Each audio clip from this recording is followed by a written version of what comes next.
Back to the fire news. While some families are losing their homes and others are seeing very close calls, several families in Ririe have already evacuated. The fire is inching ever closer to them, and the firefighters are moving their post that way, and that's where we find Local News 8's Allison Zimmerman. Allison, what's going on where you are? So Carol, earlier this is where several families evacuated. About 2 minutes before the start of the show, they actually moved their trailers to another LDS church in town, to that parking lot, and that's because tomorrow morning this is going to be the new home for the firefighters. This is where their incident command post is going to be. So they're working to clear things out, get everything set up for there. But going back to the families, I spoke to one of those couples that evacuated today, and oh my goodness, they are just beyond thankful that they had the help of the farmers and the firefighters, and that they're all safe to save them home and their cattle. And got a call that it was headed towards the house, so get home and evacuate. And we came, and it was like just this myriad of angels were here. Linda Sharp is one of a handful of families sent out of her home Monday night from the Henry's Creek fire. First things I grabbed were records, like the cattle records with all their, because we raised purebred cattle, so we grabbed their records. And when the myriad of angels showed up on her porch that night. Oh my goodness.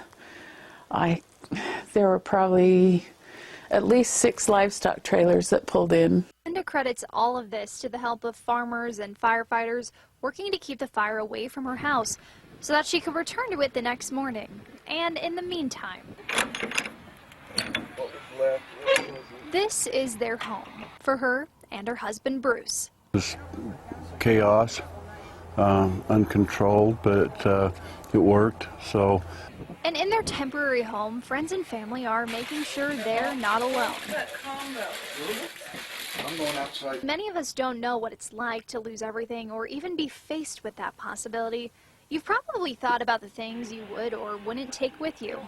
But Bruce here knew of at least one thing he didn't want to leave behind. Got a moose here a few years ago, once in a lifetime. And there's quite a story about that moose. It just goes on and on. It's pretty comical, but Yep, the head of a moose Bruce shot. He couldn't find it for us, but the thought of it being on the top of the list made Linda do this. I was going to leave the moose on the wall, but somebody said Bruce told him to get it if they could. You had a moose? The moose head off the wall. And during these scary times, the Sharps leave us with this one final thought. That house, I was grateful that it's here. If it would have been gone, we had us out, and that's what was important. So we can all agree there's a lot of scary stuff that goes on when we talk about these wildfires, but it's pretty cool to see some of the good going on. And if their spirit doesn't make you smile today, I'm not sure what will. It's pretty neat. And talking to the Sharps, they're excited they're going to be able to go back to their home pretty soon, it sounds like, but in the meantime, they're just glad again that they're safe and sound. Live in Ririe, I'm Allison Zimmerman. Nice job, Allison. Thank you. And for the record, Allison's been at work since 4 o'clock this morning, so we sure appreciate what a trooper she is. For a full list of evacuations that are still going on in the Ririe area, you can go to our website, localnews8.com.